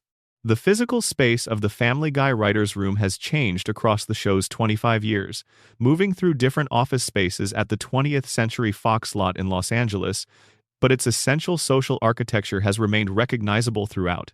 It is a room where people are expected to be funny, in front of other people, on a daily basis, as their primary professional obligation. The pressure this creates is specific and not entirely comfortable, and it shapes the culture of the room in ways that both produce great comedy and occasionally produce the kind of comedy that, in retrospect, seems to have gone further than it should have. The pitch process for cutaway gags is something that several writers who have worked on the show have described in interviews over the years, and the description is consistently similar. A writer proposes the setup line, the character saying, "This is worse than the time I," or "This reminds me of when," and then offers the first version of what follows. Other writers in the room can offer alternative versions of the gag. The room responds, laughter, silence, groans, counterpitches. The best version wins, by consensus rather than by vote, because comedy consensus operates through the gut rather than through formal procedure. If enough people laugh, the joke advances. If the room goes quiet, the writer revises or moves on. This process is both democratic and entirely dependent on the specific people in the room. What one group of writers finds funny will be different from what another group finds funny, even if they are making nominally the same show. The turnover in the Family Guy writer's room across 25 years has been significant enough that the show has been made by a succession of different committees, each one finding things funny that the previous one might not have chosen, each one carrying assumptions and cultural references and aesthetic preferences that the previous one did not have. The show's tonal drift across its long run is not inexplicable. It reflects the accumulation of those different committee judgments, season by season, episode by episode. The table reads that Steve Callahan described as crucial to the process serve a specific function that is worth understanding clearly. They are quality control at a stage when quality control is still cheap. Once a joke is animated, the cost of removing it or changing it is substantial, because animation requires the rebuilding of frames. But at the table read stage, a joke that does not land can be replaced, revised, or cut entirely at minimal cost. The table reads are, in essence, a preview market where the currency is laughter and the stakes are still recoverable. The deliberate inclusion of outside listeners at table reads, people who have not been in the writer's room and have not been living with the material for weeks, is a recognition of a specific cognitive bias that affects everyone who works intensively on creative material. When you have been thinking about a joke for 2 weeks, when you have heard it in multiple variants, when you have argued about it and defended it and ultimately committed to it, you lose the ability to hear it as a first-time listener will hear it. The joke that seemed brilliant in the 4th week of working on it may land very differently for someone encountering it for the first time in the table read. The outside listeners restore the first encounter perspective that the writer's room inevitably loses through familiarity. Walter Murphy's contribution to the show through its music is something that warrants extended discussion, because music in comedy is doing more work than most viewers consciously register. Murphy, who has been writing music for Family Guy since its premiere, approaches each episode as a scored narrative, not as a background element. The comedic beats are underlined by orchestral choices that are making their own independent contribution to how the joke lands. The timing of a musical sting, the specific instrumentation that accompanies a cutaway, the way the music enters and exits around a physical gag. All of these are active, creative choices that shape the viewer's experience in ways that bypass conscious processing. Murphy's name appearing in the show as a fictional nominee for awards in adult film in Brian Does Hollywood is the writers acknowledging that they know what the music is doing, that they are aware of the craft that goes into it, and that they find the gap between the dignity of the work and the context of the show funny. Ron Jones, who composed music for the show's original run before being let go in a cost-cutting move during the revival period, was replaced by Murphy's ongoing stewardship. Jones has spoken about his departure from the show with a degree of disappointment, and fans who have compared the musical styles of the Jones era and the Murphy era have noticed differences in emotional register that are real even if they are subtle. Part 14. The Long Shadow, What Family Guy's Legacy Actually Looks Like from Inside. When you ask people in the animation industry what Family Guy's long-term contribution to the medium has been, the answers tend to fall into 2 categories that seem contradictory until you think about them carefully. The first category, Family Guy opened doors. It demonstrated, during a period when those doors were not obviously open, that adult animated comedy could achieve massive commercial success on primetime broadcast television. The Simpsons had demonstrated this before, but The Simpsons was understood as a singular achievement, the product of specific circumstances that could not be replicated. Family Guy's success, coming from a completely different creative team with a completely different aesthetic sensibility, proved that the singular exception was actually a viable category. After Family Guy, the landscape of primetime adult animation on Fox alone expanded to include American Dad, The Cleveland Show, Bob's Burgers, and a succession of other properties that might not have been greenlit in a world where Family Guy had failed. The second category, Family Guy lowered some floors. The show's willingness to prioritize the joke over character consistency, to use shock as a primary comedic tool, to sacrifice narrative coherence for a good cutaway, these choices created an implicit permission structure for adult animation that other shows sometimes used in less skillful ways. The manatee criticism from South Park, however funny and pointed, identified something real, a certain strain of adult animation that values randomness over craft, that confuses transgression with comedy, can trace part of its DNA back to the more formulaic iterations of Family Guy's cutaway-heavy later seasons. Both things are true simultaneously. The show that opened doors was the same show that demonstrated some of the ways those doors could be misused. This is true of almost every significant cultural contribution. The thing that enables what comes after it cannot control how what comes after it uses the enabling. Family Guy's influence on the DNA of adult animation in the 2000s and 2010s is real, distributed, and complicated, which is about as much as you can say of any influential creative work. MacFarlane's own career trajectory reflects the complexity of the position he occupies. He is simultaneously the creator of one of the longest-running and most culturally embedded animated shows in American history, and someone who has spent a significant portion of the last 15 years building creative projects that are emphatically not Family Guy. The Orville, his science fiction series, is the project that observers of his career consistently identify as the one that most clearly reflects his deeper creative interests. It is more thoughtful, more narratively sustained, more interested in character development across time, and it operates without the cutaway structure that defined Family Guy's approach to comedy. Watching The Orville alongside Family Guy makes visible a creator who has always had two impulses in tension, one toward the quick, disruptive random joke, and one toward sustained narrative and emotional depth, and who spent the first part of his career primarily serving the first impulse while building toward a context in which the second could fully express itself. Part 15. The music nobody talks about. Walter Murphy and the sound architecture of laughter. When you ask most Family Guy fans what they remember most about the show, the answers are predictable. A cutaway, a line of dialogue, a chicken fight, a particular physical joke that made them spray something across the room. Very few people mention the music. This is a testament to how well the music works. When orchestral underscore is doing its job in a comedic context, you do not notice it as a separate element. It simply makes the thing you are watching land harder, or feel sadder, or build to its punchline with a precision that the dialogue alone could not achieve. Walter Murphy is the composer who has been responsible for this largely invisible architecture throughout the show's run. He wrote the theme music that opens every episode, the big band orchestral piece that establishes the show's tonal register before a single character appears on screen. That theme is doing several things simultaneously. It signals the era of entertainment that the show is positioning itself in relation to, it creates an expectation of a certain kind of good-natured chaos, and it establishes that whatever you are about to watch operates with full orchestral support rather than the minimal sound design of a cheaper production. Murphy's background is interesting and not entirely what you might expect for a composer on an animated comedy. He studied at Eastman School of Music, one of the most prestigious conservatories in the United States, and he has a technical facility with orchestral writing that is well in excess of what most animated television comedy requires. This technical excess is part of what makes the music on Family Guy land differently than the music on comparable shows.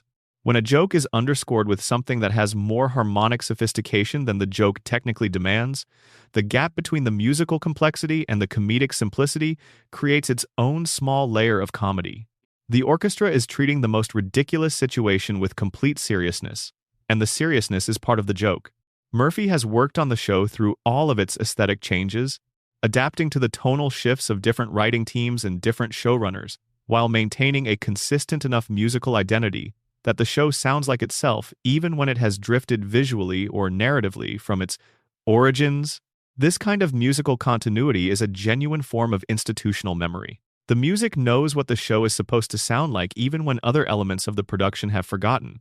Ron Jones, who preceded Murphy in scoring the original 3 seasons, and contributed to the early revival period before being let go in what was described as a cost-cutting measure, has been notably open about his feelings regarding his departure.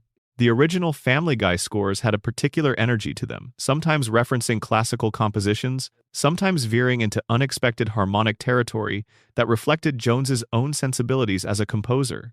His departure changed the show's sound, and loyal viewers from the early seasons have noticed the difference, even if they could not always name what was different.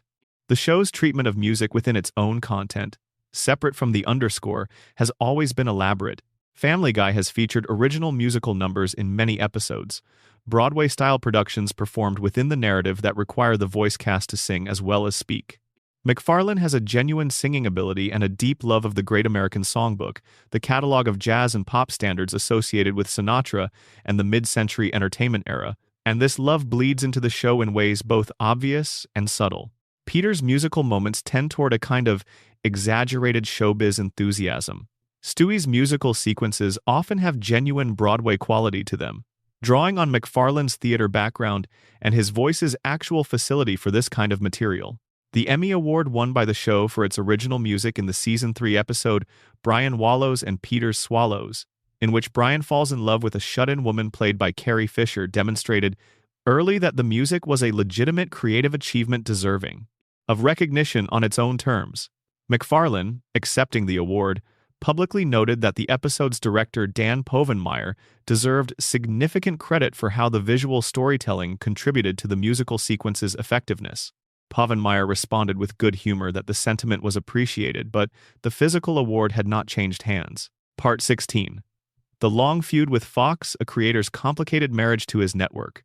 The relationship between Seth MacFarlane and Fox Broadcasting Company has been one of the more unusual creator-network relationships in American television history because it has simultaneously been one of the most commercially productive and one of the most publicly contentious. MacFarlane's gratitude to Fox for giving him the opportunity that launched his career is genuine and has been expressed explicitly in multiple contexts. Fox took a chance on a 24-year-old with a hand-drawn pilot and turned him into television's youngest executive producer. They brought the show back after its second cancellation when the data justified it, giving the show a third life that almost no canceled show ever receives. They provided the platform and the resources that allowed Family Guy to reach and maintain the cultural footprint that it has. MacFarlane has acknowledged all of this. The tension arrived gradually and then suddenly, the way tensions in long relationships often do. Fox's identity as a network has always been complicated by its connection to Fox News, which shares its ownership structure through Rupert Murdoch's media holdings. MacFarlane is openly, emphatically liberal in his politics, and the association between the network that broadcasts his show and the news channel whose content he finds objectionable grew increasingly uncomfortable for him over time.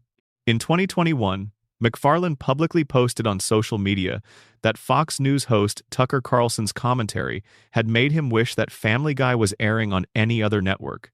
He compared his relationship with Fox to a failing marriage, a metaphor that suggests something that has outlasted its original conditions and is being sustained by inertia and obligation rather than genuine compatibility. This was not a private frustration expressed in an industry context. This was the creator of one of Fox's flagship programs saying publicly that he would prefer the program to be elsewhere. The irony here is multiple. MacFarlane built his career on a network that was also building, simultaneously, the media ecosystem he would come to oppose. Family Guy's advertising revenue has indirectly supported a parent company whose news division has produced content that MacFarlane has publicly criticized and opposed. The show's continued existence on Fox has continued to contribute, in small and indirect ways, to the commercial viability of a media operation the show's creator does not want to be associated with. In 2020, MacFarlane signed a deal with NBC Universal, reportedly worth around $200 million over 5 years, moving his production company, Fuzzy Door Productions, into the Comcast family of networks. The Orville found its home at Hulu. New productions were developed for NBC and for Peacock. MacFarlane was, in commercial and creative terms, building his future away from Fox. Family Guy remained at Fox because the contractual arrangements surrounding the show kept it there, and because Fox had no commercial incentive to release a property that still generated substantial revenue even at reduced viewership. The 2023 Writers Guild of America strike brought this tension into sharper public focus again. MacFarlane joined the picket lines alongside the show's writing staffs, visibly supporting the striking writers in a way that put him, once again, in a complicated position relative to the network that broadcast his show. The strike was against the Alliance of Motion Picture and Television Producers, a body that represents the studios and networks, including 20th Television, which produces Family Guy. MacFarlane was publicly supporting an action that was, in formal terms, directed against the entity that produces his show. He handled this by simply being clear about where he stood, consistent with positions he had held during the previous writers' strike in 2007 to 2008. What the Fox relationship ultimately reveals about Family Guy is that the show has always existed in a commercially determined context that operates with some independence from the creator's intentions and values. MacFarlane did not design the show to be a Fox property forever. He designed it to be a show he believed in. The commercial arrangements that made it one of Fox's most durable properties were partly his choice and partly the product of forces larger than any individual choice. The tension between those two dimensions of the show's existence has been, in various ways, productive of both the show's best work and some of its most publicly complicated moments. Part 17. The Families Inside the Family: How the Griffin Household Reflects Real American Life. There is a sociological argument to be made about Family Guy that rarely gets made in the context of the show's cultural reception, because the show's reputation for absurdism tends to crowd out the observation that it is also, in its structure, if not always in its content, a fairly precise rendering of a specific kind of American family life. The Griffin household is a working-class household in New England. Peter works at a brewery. They live in a house in a suburb of a mid-sized city. They have 3 children at different stages of development, each one presenting different challenges. The neighborhood relationships, the dynamic at the local bar, the friction between Peter's social group and Lois's social aspirations, the children's negotiation of their school environments, all of these elements are drawn from a recognizable American template that is not fundamentally different from the template Archie Bunker inhabited in All in the Family, or Ralph Cramden inhabited in The Honeymooners. What Family Guy does with this template is specifically different from what those earlier shows did, where All in the Family used the working-class setting to explore questions of prejudice, dignity, and social change directly and earnestly. Family Guy uses the same setting as a launching pad for comedy that is not earnest about anything in particular. The earnestness of the earlier tradition has been replaced by irony, which is to say that the show knows you know it is a working-class family comedy, and it is winking at that knowledge while simultaneously operating within the genre's conventions. This ironic distance has been one of Family Guy's most discussed qualities from the beginning. Critics who appreciated the show in its early seasons often noted that it was doing something self-aware about the genre it occupied, commenting on its own situation while operating within it. Critics who found the show less satisfying in later seasons often noted that the ironic distance had collapsed into simple mean-spiritedness, that the wink at the audience had been replaced by something that simply was what it appeared to be. The question of what the Griffin family means culturally, as opposed to what they do comedically, is one that the show has never fully resolved, because it has never been sure whether to take itself seriously enough to resolve it. The moments of genuine warmth and emotional depth that appeared regularly in the early seasons, and still appear occasionally in the later seasons, suggest that the show has always had access to an earnest version of itself. The choice to suppress that earnestness in favor of the ironic and the transgressive was a creative choice, not an inevitability. The capacity for the other kind of story is there in the characters, visible in the episodes that choose to use it.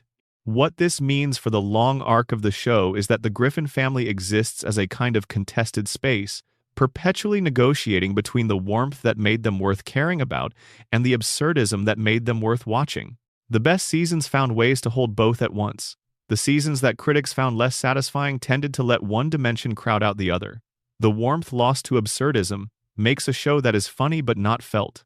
The absurdism lost to earnestness makes a show that is felt but not funny. Holding both simultaneously, across 24 seasons and counting, is the genuinely difficult creative feat at the center of Family Guy's long run. Part 18.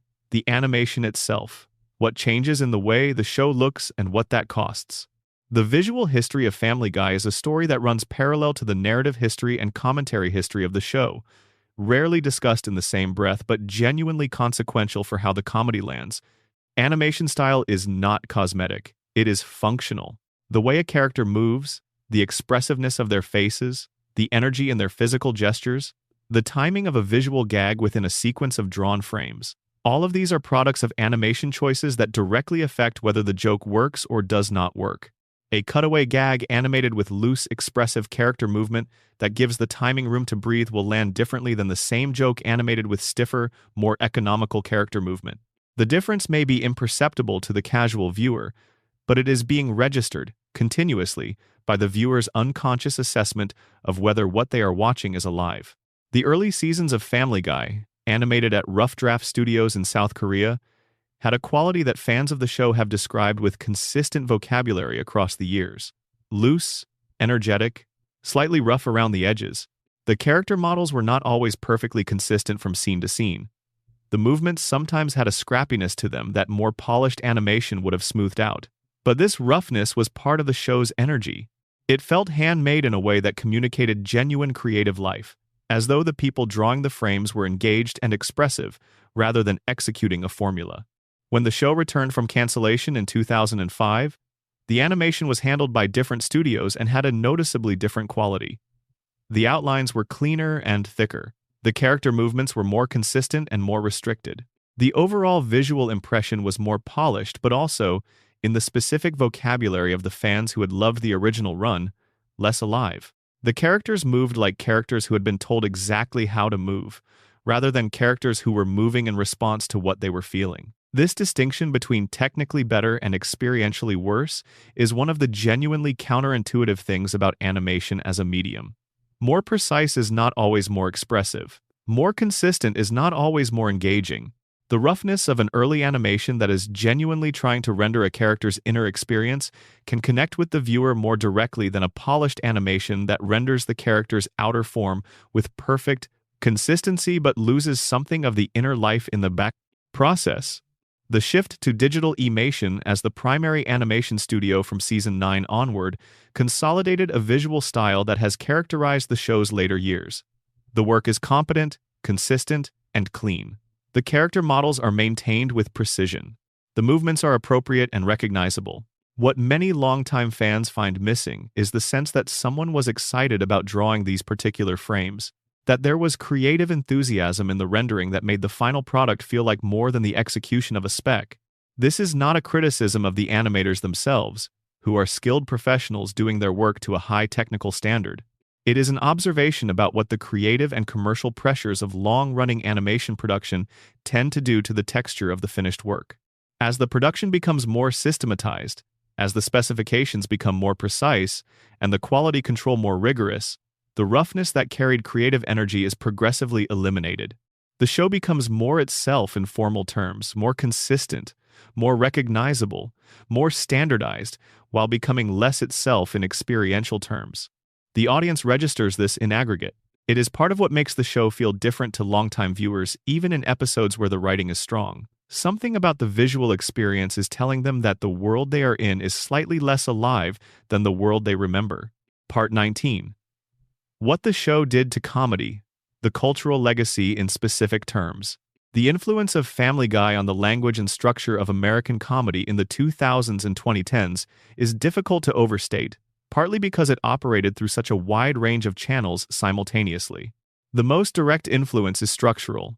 The cutaway gag as a comedy tool became far more prevalent across adult animation and sketch comedy after Family Guy demonstrated how effectively it could be deployed. The specific mechanism of interrupting a scene with a non sequitur that then returns to the scene became part of the working vocabulary of comedy writers who had grown up watching the show. Shows that did not use cutaways at all began incorporating them. Shows that already used them began doing so more frequently and in more prominent structural positions. The internet dimension of this influence is equally significant. Family Guy's cutaways, specifically engineered to deliver a complete comedic experience in 30 to 90 seconds of screen time, were perfectly formatted for the early internet's appetite for short, shareable video content. YouTube launched in 2005, the same year Family Guy came back from its second cancellation, and the two things grew together in ways that were mutually reinforcing. A Family Guy clip that got shared on early YouTube brought viewers to the show. The show's success justified continued production. The continued production generated more clips. The format that the show had developed for purely internal comedic reasons turned out to be the optimal format for the emerging internet video ecosystem. This alignment between Family Guy's comedic structure and the internet's content preferences had lasting consequences for how comedy was thought about and produced. The clippability of content became an explicit consideration in how comedy shows were structured, with the awareness that a 30-second excerpt would circulate online regardless of whether the broader episode context supported it. Family Guy was not designing for this from the beginning, but the design it arrived at turned out to be perfect for it, and the success of that alignment influenced how other shows thought about their own structure. The meme culture dimension is related but distinct. Family Guy as a source of reaction images, catchphrases, and visual shorthand for specific emotional states became embedded in online communication in the 2010s in ways that the show itself had no control over and arguably did not fully anticipate. Peter's various expressions became templates for expressing specific emotional registers in digital communication. Stewie's frustrated complaints became vehicles for expressing frustration about things that had nothing to do with the show. Brian's pretentiousness became a shorthand for a particular kind of performative intellectualism. These uses of the show's characters and moments in contexts entirely external to the show itself represent a kind of cultural diffusion that is separate from the show's direct audience and extends its influence into populations who have never watched a full episode.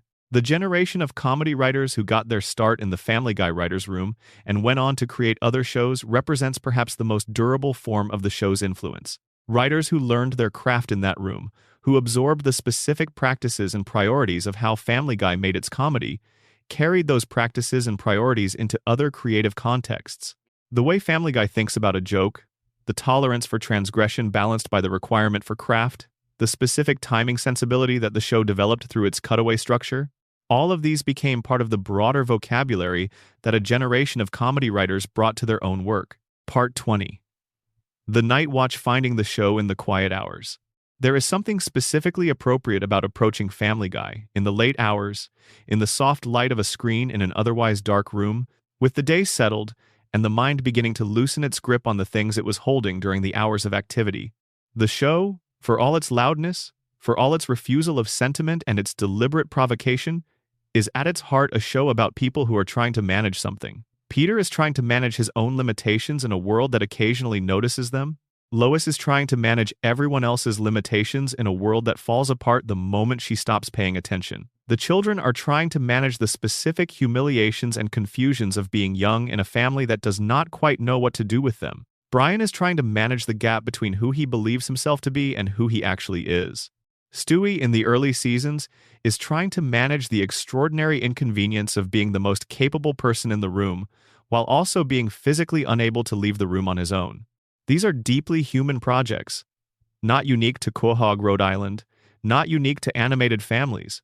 They are the same projects that everyone is running in the background while they go about their ordinary days, and the comedy of Family Guy, in its best moments, is the comedy of recognizing those projects in a form that makes them funny, rather than simply exhausting. The secrets we have found tonight have not diminished any of that. If anything, knowing where Peter's voice came from, knowing that it started as a specific man in a specific office, having specific conversations with a young student who was quietly absorbing everything, makes the character feel more connected to something real. Knowing that the show exists because of a missed flight makes the whole enterprise feel more fragile and more precious in the way that things feel when you become aware of how easily they might not have been. Knowing that someone drew a message in the background of a single frame of animation for a person who might not find it for 20 years is an act of faith in the audience that is quietly moving when you let yourself think about it. The show has been running for 25 years. It has changed considerably, become different things at different times, disappointed and delighted, and confused its audience in roughly equal measure across its history. The version that exists today is not the version that premiered after Super Bowl 33 in 1999. Nothing that runs for 25 years stays what it was. But the original impulse that built it, the specific creative passion of a young man with a hand-drawn pilot and an ambition that had been forming since he was drawing Fred Flintstone at the age of 2, is still traceable in the architecture, in the voices, in the structure of what the show is. The best part of finding out the hidden things about something you love is that the love does not diminish. It deepens. The show becomes three-dimensional in a way it was not when it was only what you saw on screen. Behind the screen is a security guard in Providence who talked too loud. Behind the screen is a college student doing an impression of Rex Harrison at a party, not knowing that the impression would eventually reach hundreds of millions of people. Behind the screen is a man waking up in an airport lounge to find that the world has changed while he slept, that the plane he missed is embedded in a tower, and that by accident or grace, he is still here to go home. All of this is Family Guy. All of it is sitting there, visible to whoever looks carefully enough, in the space between what is shown and what made the showing possible. Part 21. The long road ahead, where the show goes from here. In April 2025, Fox and Disney, the parent company through which 20th Television Animation now operates, announced a 4-season renewal deal that will take Family Guy through season 27 and into the 2028 to 2029 television season. Each season will consist of 15 episodes. This means the show is guaranteed to run until it turns 30 years old, making it, if it reaches that anniversary, one of the oldest continuously produced animated series in American broadcast history. What that 30-year version of the show will look like, what stories it will be telling, and what voices will be doing the telling, are questions that cannot be answered with any confidence from the current vantage point. MacFarlane will still be voicing the characters he has always voiced, if nothing changes. The writer's room will continue to turn over as it has always turned over. The animation will continue to be produced through the international studios that have been handling the production pipeline for years. The episodes will continue to appear, some stronger and some weaker. Some that produce the kind of conversation the show once reliably generated, and some that pass without particular notice. What is more certain is the archive that all of this will extend. 27 seasons of an animated show is an extraordinary body of work by the simple measure of duration. The individual episodes, ranging from genuinely brilliant to forgettably adequate, are less important than the totality of the project they represent.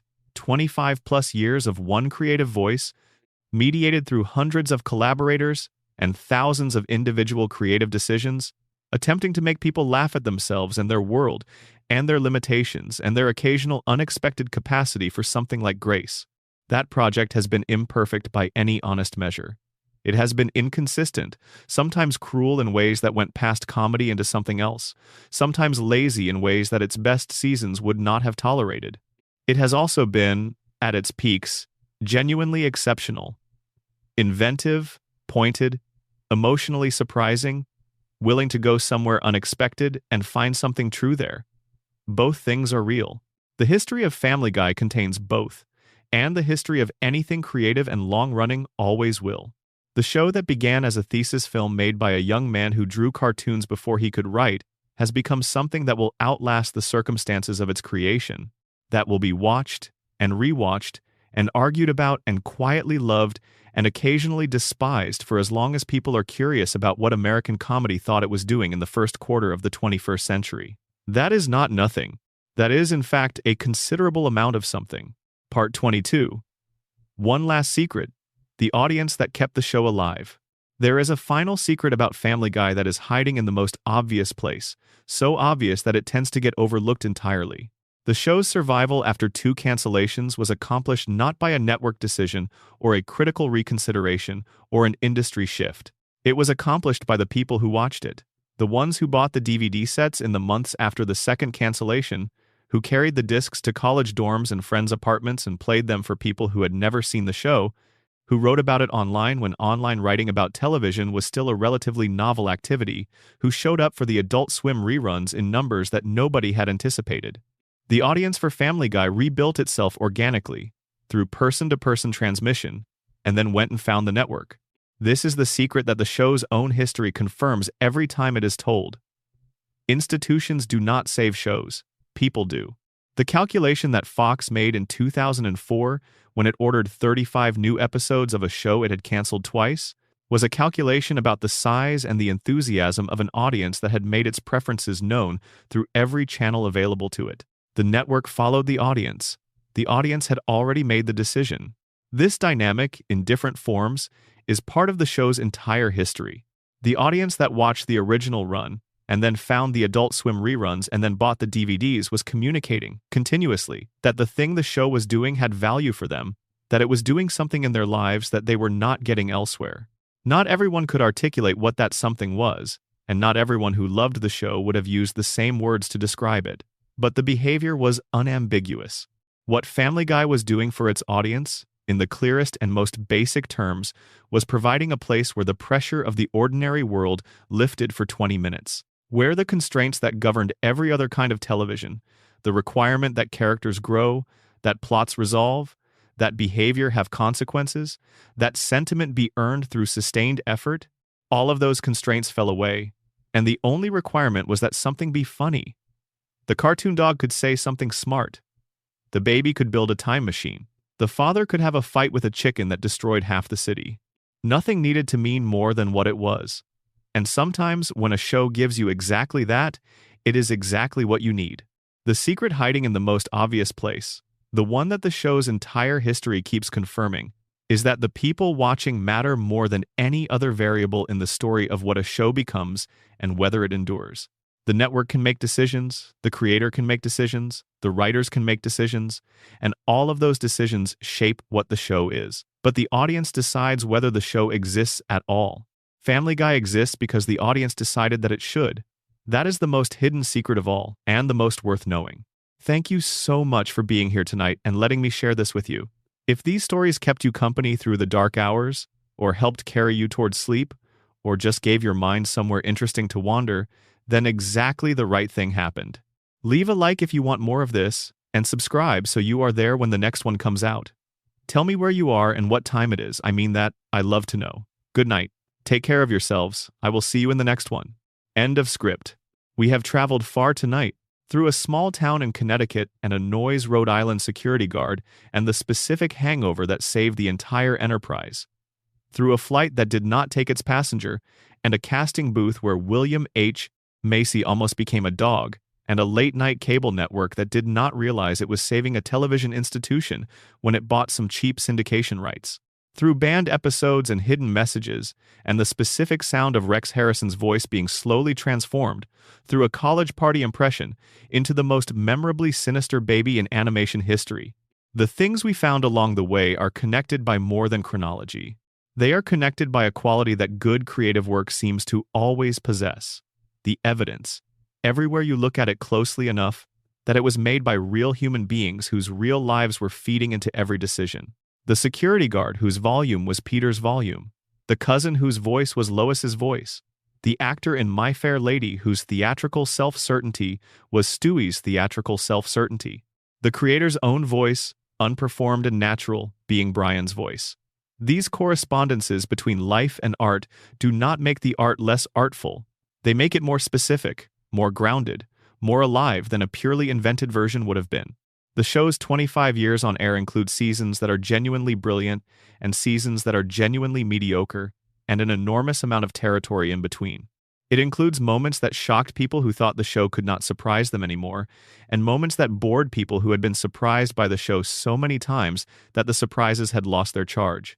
It includes one episode that was banned from American broadcast, and dozens of episodes that generated the kind of controversy that the network eventually concluded was commercially worthwhile. What the hidden layer of the show's history reveals, the layer we have been exploring tonight, is that the public face of Family Guy, the cartoon that millions of people have watched without necessarily thinking about what went into making it, exists on top of a much stranger, more accidental, more human story. A story that includes near-death and lucky hangovers and the right impression done at a college party. A story that includes a 24-year-old sitting alone for 6 months, hand-drawing a 15-minute pilot, not knowing whether it would ever be seen. A story that includes writers hiding jokes in single animation frames for viewers who might not find them for 20 years. The show is still going. More of that story is still being made. Somewhere in an episode that has not yet been written, there is a joke that will seem prescient 10 years from now, and a background detail that someone will pause their streaming service to read, and a character name that carries the name of a real person who helped build the world you are watching. The best version of any show is the version that knows you are paying attention. Family Guy, in its most alive moments, has always known. Thank you for being here tonight. If this kept you company through the quiet hours, leave a like and subscribe so we can keep doing this. Drop a comment telling me what time it is and where you are watching from. I read every single one. I will see you in the next one.